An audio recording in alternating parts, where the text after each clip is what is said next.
Indrajit study point में आप सभी का स्वागत है। हम पढ़ रहे हैं एनसीईआरटी क्लास 11 अध्याय 4 इस्लाम का उदय और विस्तार भाग 9।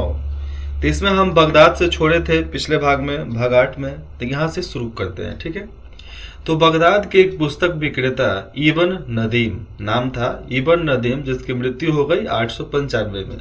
तो उसकी पुस्तक सूची किताब अल फिहरिस्त में ऐसी बहुत सी पुस्तकों का उल्लेख किया गया है। जो किताब है ना अल फिहरिस्त, इसमें बहुत सारे किताबों के बारे में बताया गया है जो पाठकों की नैतिक शिक्षा और उनके मनोरंजन के लिए लिखी गई थी। नैतिक शुरुआती शिक्षा, चाहे उसके बाद की शिक्षा, और उनके मनोरंजन के लिए ही लिखा गया था। और इनमें सबसे पुराना पुस्तक जो था जानवरों की कहानियों का संग्रह था। और जानवरों की कहानियां उस समय तो बहुत ज्यादा फैला फूल मतलब फला फूला करती थी। बहुत ज्यादा लोग सुनते थे, समझते थे, और उन समय तो यही मनोरंजन का एक दृश्य था। तो इसी से लोग खुशियां मना लिया करते थे। जिसका नाम था कलीला, कलीला और दिमना। किसका नाम था? जिसका नाम था कलीला और दिमना। दो गिद्धों के नाम, ये दो गिद्धों का नाम है जो उसके मुख्य पात्र हैं। मतलब कोई किताब है तो उसका नाम है। यह पुस्तक पंचतंत्र के 15वीं संस्कृत, यहाँ पे समझना, ये जो पुस्तक है पंचतंत्र के 15वीं भाषा में लिखा गया है, ठीक है। तो 15वीं कहाँ पर बोला जाता था? जहां पर अभी ईरान था उधर 15वीं भाषा चलता था। उसके बाद से तो फारसी आ गया जी। तो 15वीं संस्करण का अरबी अनुवाद है। 15वीं से उसको अरबी में अनुवाद कर दिया गया है। और सबसे अधिक प्रचलित और अस्थायी रचना कौन सा है? वीर साहसियों की कहानी, मतलब जो वीर लोग हुआ करते थे उनकी कहानी। यह भी बहुत ज्यादा प्रचलित था। ऐसे कुछ किताबों का नाम यहाँ पर दिया गया है कि जैसे अल सिकंदर और सिंदबाद। तो सिकंदर का इलाका ईरान वाला आ जाएगा। उसके बाद से जब सिंदबाद आओगे, मतलब सिंध नदी के किनारे, चाहे उसके बाद पाकिस्तान से हिंदुस्तान वाली एंट्री में, हिंदुस्तान के बॉर्डर के इंटर करोगे ना पंजाब होते हुए, तो उधर का होगा। और दुखी प्रेमियों जैसे कायस, मतलब दुखी प्रेमियों की कहानी भी उस समय हुआ करती थी। जैसे में यहाँ पर नाम भी दिया गया है कायस, जिसे मजनू यानी कि पागल व्यक्ति कहा जाता है। तो जो मजनू है उसी को पागल लोग कहता है। तो पागल कोई खराब शब्द नहीं है, अच्छा शब्द है। तो कायस की कहानियां हैं, जो एक पागल प्रेमी है, मजनू है, उसके बारे में भी लोग पढ़ते थे। और ये जो भी कहानियां वहां पर संग्रहण करके रखा गया है, यह एक ही वाचिका है। मतलब एक ही वाचिका है। एक लड़की हुआ करती थी शहरजाद, क्या नाम था? शहरजाद। तो उसके द्वारा अपने पति को एक के बाद दूसरी रात को सुनाई गई थी ये कहानी। और ये संग्रह जो है मूल रूप से भारतीय फारसी भाषा में था, और बगदाद में इसका अनुवाद अरबी भाषा में किया गया था। बगदाद में उसको अरबी भाषा में कर दिया गया, और फिर ऐसे ही वो बदलाव होते गया। बाद में मामलुक काल, बाद में कौन आया? मामलुक काल में कहिरा में इसमें और कहानियों जोड़ दी गई। कहिरा में इसमें और कहानियों को जोड़ कर सामने पेश कर दिया गया। एक कहिरा अलग बुक है, किताब है। और ये कहानियां विभिन्न किस्मों के मनुष्य, उदार, मतलब अलग अलग प्रकार के मनुष्य, उनका उदार भाव, मूर्ख, भोले भाले और धूर्त मनुष्यों का चित्रण उसमें किया गया है। और शिक्षा देने और मनोरंजन करने के लिए, उस समय शिक्षा और मनोरंजन दोनों एकदम माध्यम था, तब मनोरंजन देने के लिए सुनाई जाती थी। और आगे कुछ लिखा जाता है कि बसरा के जहीज, जिसका मृत्यु हो गया था 868 में, ठीक है। तो उसने अपने पुस्तक किताब में, उसका किताब का नाम था अल बुखाला, किताब अल बुखाला। इसमें वह कंजूसों के बारे में लिखता है, लेकिन अल बुखाला का मतलब होता है कंजूसों की पुस्तक। तो उसमें कंजूसों के बारे में मन बहलाने वाले किस्से इकट्ठे किए गए हैं, और लालच का विश्लेषण उसमें किया गया है कि लालच कैसा अपने साथ हो सकता है। 9वीं शताब्दी से, आज से 1100 वर्ष पहले, तो 9वीं शताब्दी से अरब के दायरे का विस्तार किया गया, बहुत ज्यादा हुआ। और उसमें जीवनिया, आचार संहिता वो बोलते थे अखलाक, राजकुमारों को शासन काल की शिक्षा देना, भैया उसमें तो सियासत तो था ही, लेकिन आगे भी है कि राजकुमार को शासन काल की शिक्षा देने वाली पुस्तकों और उससे ऊपर इतिहास और भूगोल को शामिल किया गया था।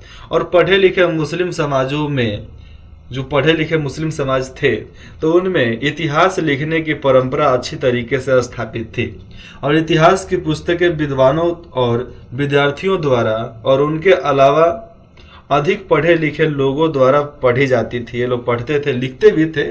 और इतिहास शासकों और अधिकारियों के लिए किसी वंश की कृति बढ़ाने वाले कारनामों और उपलब्धियों का एक अच्छा यहाँ पर विवरण दिया गया है और प्रशासन की तकनीकों के उदाहरणों में प्रस्तुत किया गया था। इसलिए दो प्रमुख ग्रंथों बालाधुरी, जिसकी मृत्यु हो गई कब, 892 में। तो बालाधुरी एक लेखक था। तो दो प्रमुख ग्रंथ हैं, देखिए उसका नाम भी यहाँ पर दिया गया होगा।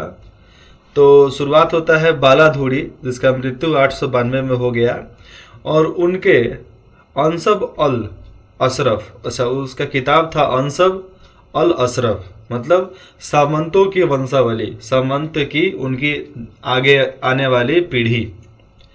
तो सामंतों मतलब नौकरों, मंत्री जितने भी होते थे उनकी वंशावली। और ताबरी के तारीख अल सरुल वल मुलुक, यहाँ पर समझना, तारीख अल रसूल वल मुलुक, ये पैगंबरों और राजाओं का इतिहास था। इसमें पैगंबरों जो उनके धार्मिक गुरु हो गए चाहे राजा हो गए, उनके बारे में इतिहास इसमें लिखा गया था, उनकी कहानियां इसमें लिखी गई थी। तो उसमें समूचे मानव इतिहास का वर्णन किया गया है, जिसमें इस्लामी काल केंद्र बिंदु है, क्योंकि इस्लामी लेखक ने लिखा है इसलिए केंद्र बिंदु तो इस्लामी होगा। स्थानीय इतिहास लेखकों की परंपरा का विकास जो है खिलाफत के विघटन के बाद हुआ था और इस्लामी जगत की एकता और विविधता के अन्वेषण के लिए फारसी में वंशों, नगरों और प्रदेशों के बारे में पुस्तकें लिखी गई थी। आगे देखते हैं तो भूगोल और यात्रा वृत्तांत। पहले लोग जहाँ जाते थे वहाँ कुछ ना कुछ तो लिख ही डालते थे। हम भी कहीं कहीं जाते हैं तो वहाँ के बारे में कुछ ना कुछ तो लिख ही डालते हैं। तो यात्रा वृत्तांत को रिहला बोला जाता है। तो भूगोल और रिहला अदब की एक विशेष विद्या बन गया था उस समय। क्या बन गया था उस समय? विद्या बन गया था, मतलब विद्या बन गया था कि भैया ये लिखना ही है, मतलब एक तरीके से रिवाज हो गया था जो पढ़े लिखे थे उनके लिए। उनमें यूनानी, ईरानी और भारतीय पुस्तकों के ज्ञान और व्यापारियों तथा यात्रियों के विचारों एवं कथनों को शामिल किया गया था। तो इसमें भैया हर जगह का कुछ ना कुछ लिखा गया था। यूनान का, यूनानी, ईरानी और भारतीय पुस्तकों का ज्ञान उसमें था, व्यापारियों के बारे में, यात्रियों के बारे में। तो सबके विचार के बाद ही वो ग्रंथ बना था जिसको लोग पढ़ना चाहते थे। और गणितीय भूगोल में, जो भूगोल गणित के माध्यम से चलता था, तो गणितीय भूगोल में बसे हुए संसार को भूमध्य रेखा के समानांतर हमारे 3 महाद्वीपों के अनुरूप 7 किस्म की जलवायु, क्लाइमेट एक वचन, मतलब समझो यहाँ पर 7 किस्म के जलवायु के बारे में यहाँ पर बताया जा रहा है। तो क्लाइमेट एक वचन, इक्लिम, तो एक्लिम है उसको उन लोग भाषा में, ईरानी भाषा में शायद लिखे हैं, लेकिन एक क्लाइमेट तो है जो इंग्लिश है सब। तो समझो कि सब एक वचन को ही इसमें बताया गया है कि इक्लिम, तो उसमें अभिजात किया गया। अच्छा ये किताब है, एक वचन इक्लिम एक किताब है, क्लाइमेट एक वचन इक्लिम, मतलब किसी किताब का नाम है ये। अच्छा, प्रत्येक शहर के बिल्कुल सही स्थिति का निर्धारण उसमें खगोल वैज्ञानिक तरीके से किया गया है कि हर एक शहर में कब सूरज उगने वाला है, कितना बजा कितना नहीं बजा, सब मालूम चल जाता था। ये जो नीचे तस्वीर आप देखोगे 8वीं शताब्दी फिलिस्तीन के खिरवत अल मफजर महल के स्नान गृह का फर्श है। ये स्नान गृह का ये क्या है? फर्श है, और इस पर सुंदर पिचकारी की गई है। और कल्पना कीजिए कि इस पेड़ का खलीफा विराजमान, इस पेड़ पर खलीफा विराजमान है और नीचे दिए गए दृश्य में शांति और युद्ध का चित्रण किया गया है। देखो यहाँ पर सामने मतलब ये स्नानगार के फर्श, मतलब जो पक्का होता है ना उसका, तो उस पर ये चित्र बनाया गया है। समझो कि कौन सा कलाकारी, कौन सा पेंटर होगा जो फर्श में ऐसा चित्र बना दिया होगा जिस पर लोग चल सकते हैं, आ सकते हैं, दौड़ सकते हैं। भैया बहुत कमाल कमाल के लोग हुआ करते थे। आज तो मार्बल्स का जमाना है, किसी को क्या दिक्कत है, तुरंते काट कूट कर लगा देंगे कुछ हो। लेकिन ये मार्बल्स का जमाना नहीं है, ये बापू है बापू। चलिए देखते हैं आगे क्या क्या होता था। हम भी बनवाएंगे, आप भी बनवाना, कभी घर बनवाना तो जरूर लगवाना। और मुकद्दसी जिसका मृत्यु 1000 में हो चुका था, ठीक है, और 2000 का मेरा जन्म है, मतलब मेरे से 1000 साल पहले ही तब मर गया, टपक गया। तब मुकद्दसी मृत्यु 1000 में हुआ।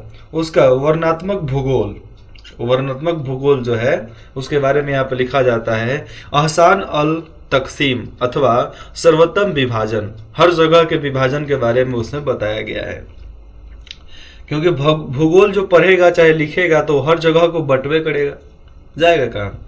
और विश्व के सभी देशों का लोग तुलनात्मक अध्ययन है। क्या है? एक तुलनात्मक अध्ययन है और विदेशों के बारे में उठी जिज्ञासाओं को शांत करने वाला खजाना है ये भूगोल शास्त्र। और विश्व की संस्कृतियों की व्यापक विविधता दर्शाने के लिए मसूदी की 943 में लिखी गई एक किताब है। मसूदी की पुस्तक मुरुज अल दहाब, इसमें स्वर्णिम घास स्थली के बारे में लिखा गया है, जहां पर सबसे ज्यादा घास हुआ करता था। समझ में आया? तो ये कौन लिखा था? मसूदी, ठीक है, जो पूरा घास वाले स्थल के बारे में लिखा था। और उसमें भूगोल और सामान्य इतिहास को मिला दिया गया था। भूगोल और सामान्य इतिहास जो होता है उसको मिलाकर ही लिखा गया था।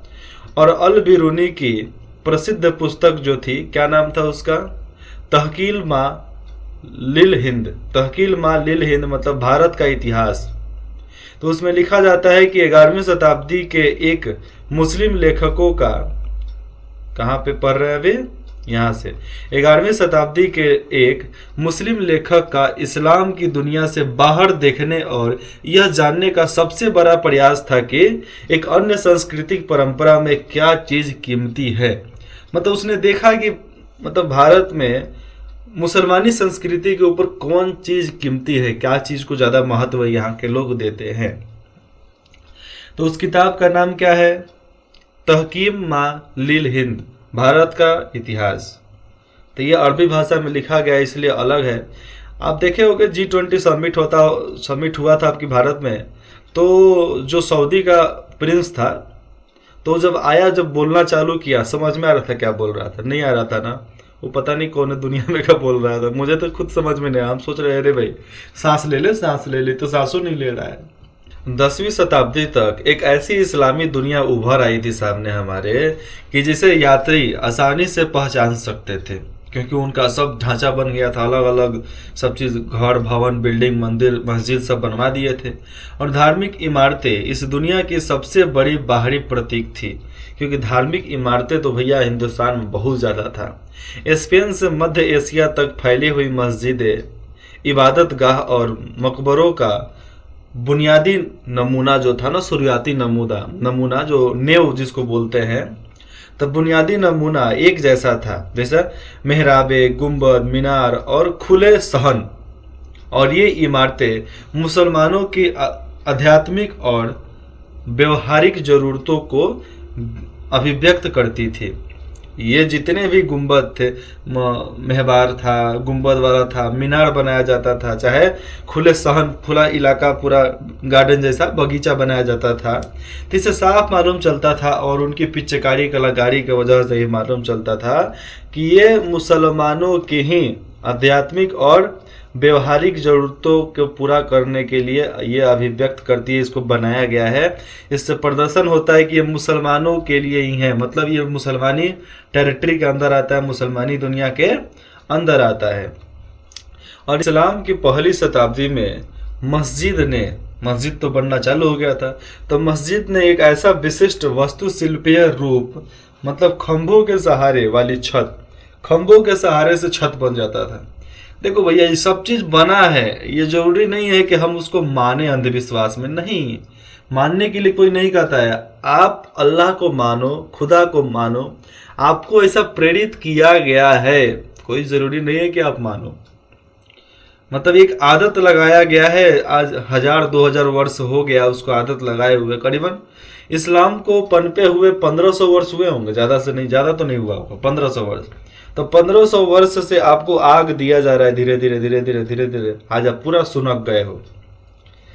इस्लाम की 15वीं शताब्दी में मस्जिद ने एक विशिष्ट वास्तुशिल्पीय रूप, मतलब खंभों के सहारे वाला छत प्राप्त कर लिया था, जो प्रादेशिक विभिन्नताओं से परे था, जो उस प्रादेशिक विभिन्नताओं से अलग था, ऊपर था। क्योंकि पहले तो मतलब अब खंभों पर छत तो हुआ नहीं करता था, दीवार पर हुआ करता था, लेकिन ये जब खंभों पर बना तो सबका नजरिया घूम गया, अरे साला ऐसा भी घर बन सकता है का, ऐसा भी बिल्डिंग बन सकता है, इमारत बन सकता है, मस्जिद बन सकता है, हम भी बना सकते हैं। इसलिए थोड़ा थोड़ा और आगे बढ़ते बढ़ते बढ़ते बढ़ते ये लोग और भी कुछ बनाना चालू कर दिए। और मस्जिद में एक खुला प्रांगण सहन होता था, मतलब खुला सा आंगन जैसा होता था, बड़ा सा, जिसमें लोग बैठ कर इबादत करते थे, चाहे नमाज पढ़ते होंगे।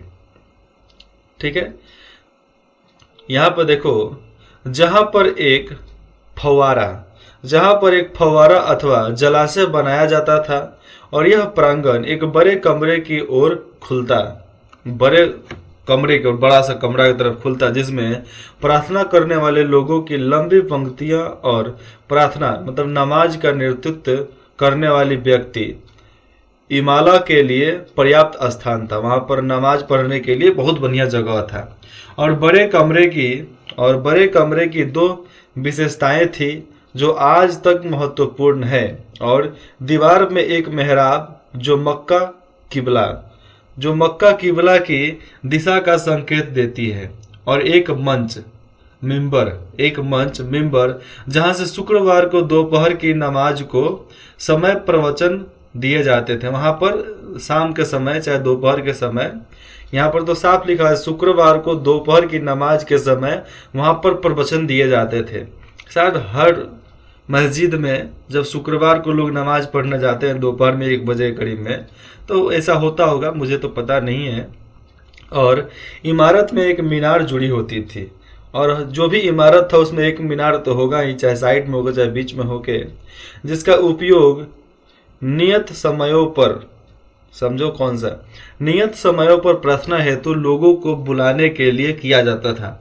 और ऐसा मीनार होता था जिसमें चढ़ कर बोलने के बाद आवाज कई गुना ज्यादा बढ़ जाता था। लोगों को बुलाने के लिए वो सबसे अच्छा उपाय था।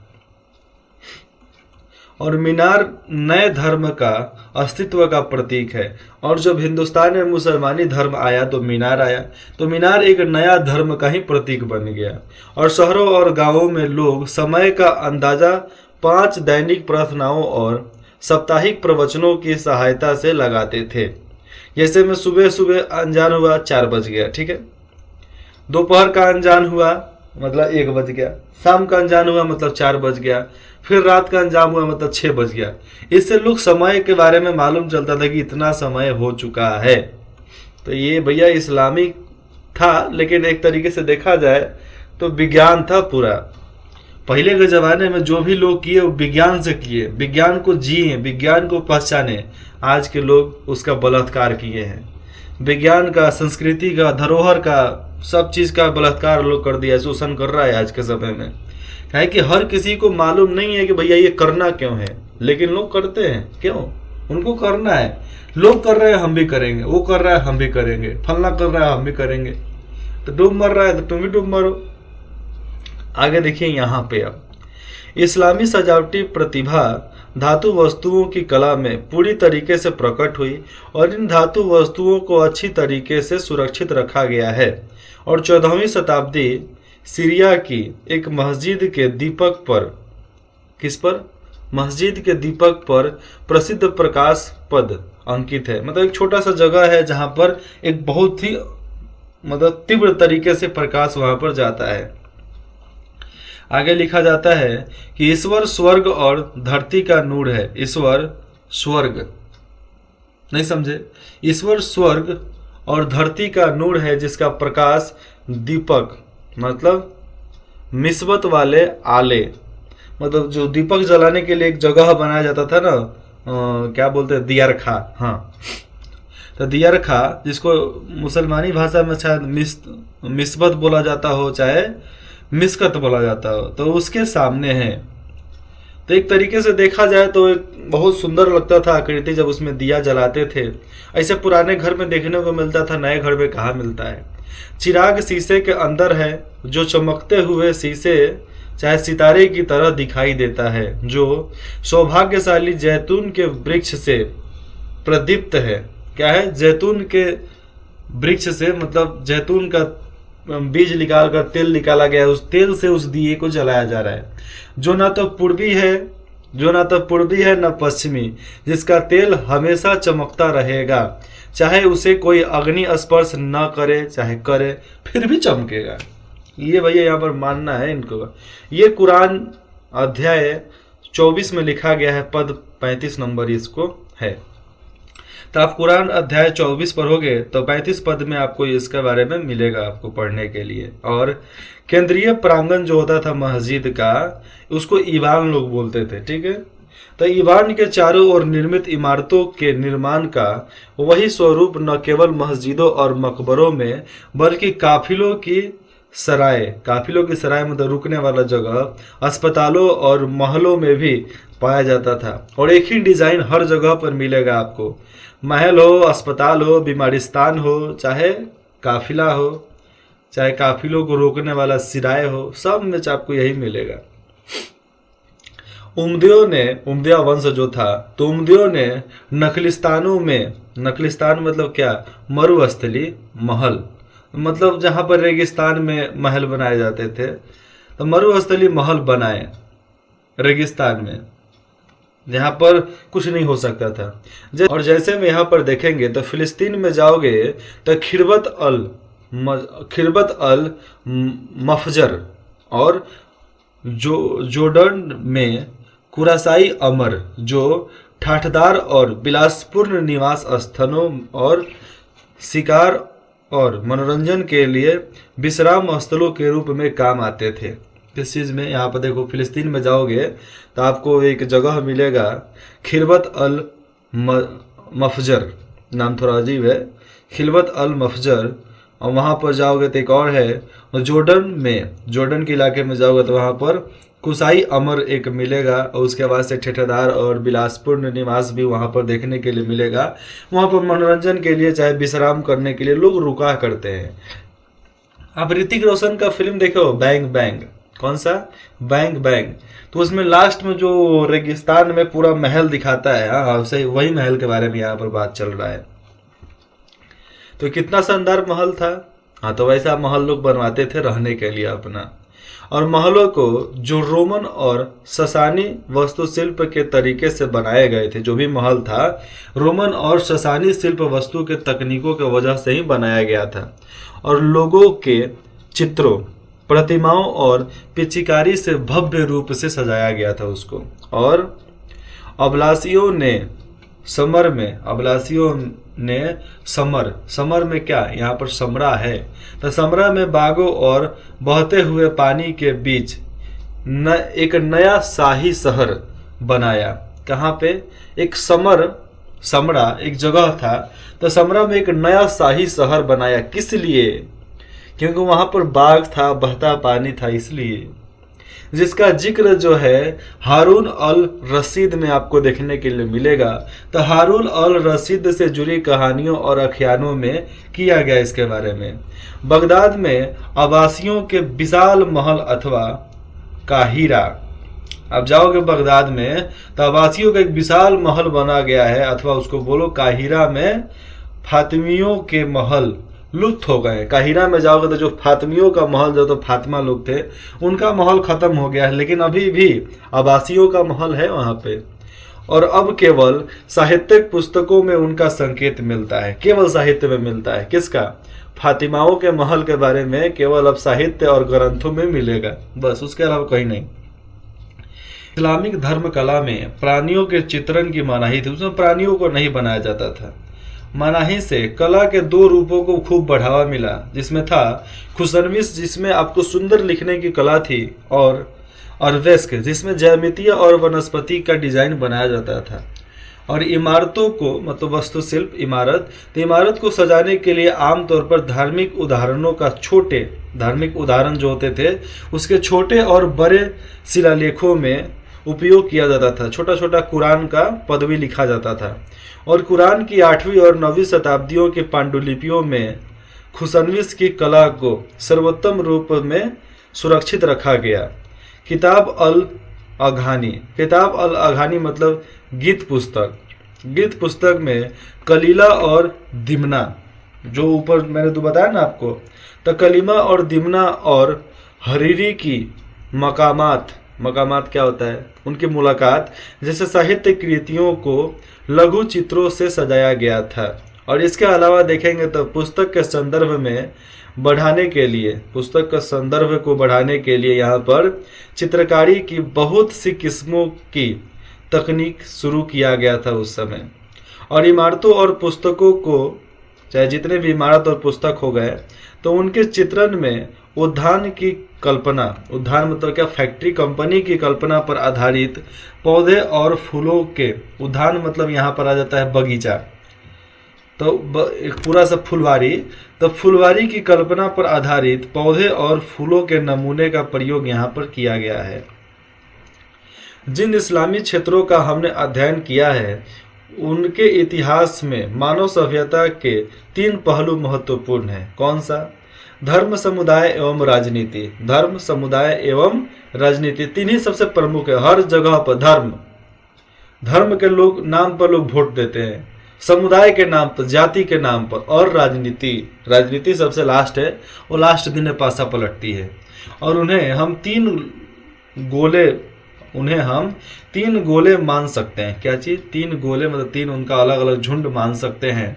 और 7वीं शताब्दी में ये तीनों गोले एक दूसरे पर इस तरह बैठे हुए थे कि वह सब एक गोल ही लगता था। मतलब समझो कि ऐसा बैठ गया। कब? 7वीं शताब्दी में। आज तो भैया सबको साथ लेकर चलना पड़ता है, धर्म, समुदाय और राजनीति। नहीं लेकर चलोगे तो जीत में नहीं करोगे आप कहीं भी।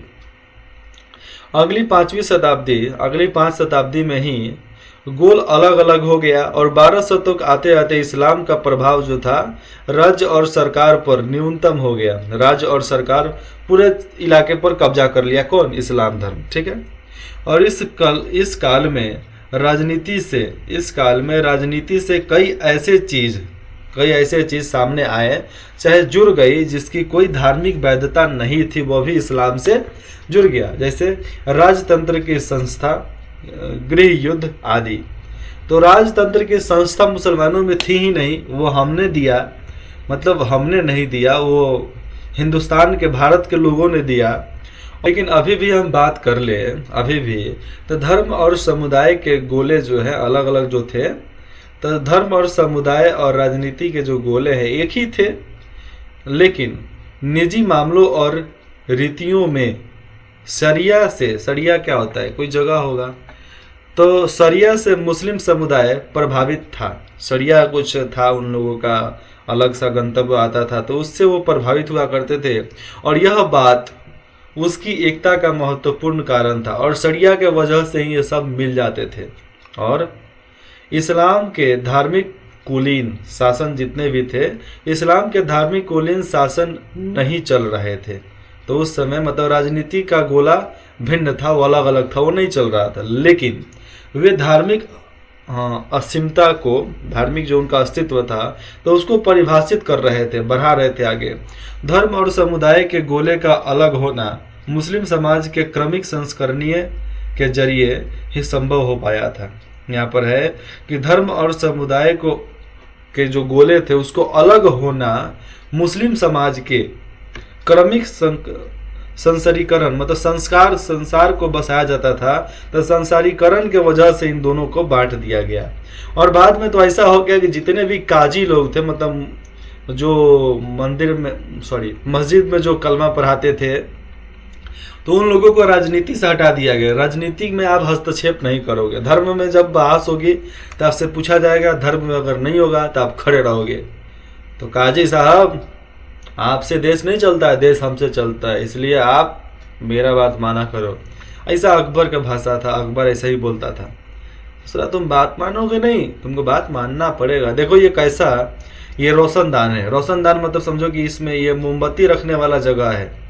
तो ये ऊपर से कुरान वगैरह सब लिखा गया है, इसके अंदर मोमबत्ती जला कर रख दिया जाएगा। तो जब जलेगा ना तो पूरा प्रकाश दीवार पर जब जाएगा तो अलग अलग डिजाइने वहाँ पर बन जाते थे। तो यही कारण था जिसके वजह से कुछ नए नए यहाँ पर सिद्धांत पनपते चले गए, पनपते चले गए। खत्म हो गया क्या?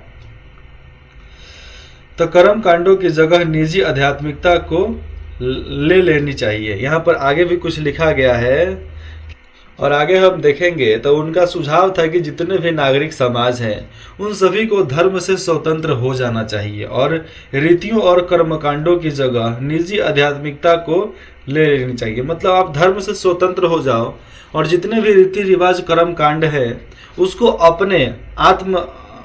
अपने आध्यात्मिक तत्व से जोड़ लो, अपने निजी अध्यात्म से जोड़ लो, जैसा मन करे वैसा करो। इसीलिए तो जो अर्थ था उसको अनर्थ कर दिया गया है। सेम वही भाषा चल रहा है अभी। जो अर्थ था उसको अनर्थ कर दिया गया। जो पहले का रीति रिवाज था वो नहीं माना जाता है, अपने अनुसार लोग मानते हैं। यही चीज़ है कि सब बदल गया। आगे देखेंगे यहाँ पर। तो 595 में पैगंबर मोहम्मद की खदीजा से शादी, पैगंबर मोहम्मद की खदीजा से शादी हो गया। और खदीजा खदीजा जो थी मक्का में व्यापार करती थी और धनी थी, अमीर थी। और आगे चलकर उन्होंने इस्लाम का समर्थन किया। 610 से लेकर 12 के बीच में पैगंबर मोहम्मद का प्रथम रहस्योदन घटना, 612 में पहला सार्वजनिक उपदेश उनका सामने आया। 621 में हुआ क्या, मदीना के धर्मांतरित मुसलमानों के साथ अकाबा में पहला समझौता। और 622 में हुआ मक्का से मदीना, मतलब हिजरत, जिसको हिजरा बोला जाता था। मतलब उस सफ़र को हिजरत, मतलब आप उसको हिजरा भी बोल सकते हैं, हिजरा जाना, वहाँ से मक्का से मदीना आ जाना। तो वहाँ से यहाँ आ गए 622 में। और मदीना के अरब कबीलों अंसर ने मक्का के आने वाले मुहाजिरों को पनाह दी। मक्का से जितने भी आए थे, जितने भी मुहाजिर से आए थे, लोग आए थे, उनको पनाह दिया। 632 से 61 के बीच में खलीफा के प्रारंभिक वर्ष शुरू हो गए थे, खलीफा चालू। और सीरिया, इराक, ईरान और मिस्र पर विजय, गृह युद्ध सब चालू हो गया था। तो समझो गृह युद्ध उधर से चालू हुआ था, हमारे तरफ नहीं था। और 661 से लेकर 750 के बीच में उम्मदिया शासनकाल था, जो दमिश्क का राजधानी बना था। दमिश्क को राजधानी बनाकर वो लोग राज किया करते थे। और 750 से लेकर 945 तक अब्बासी शासन था, जो बगदाद उसकी राजधानी थी।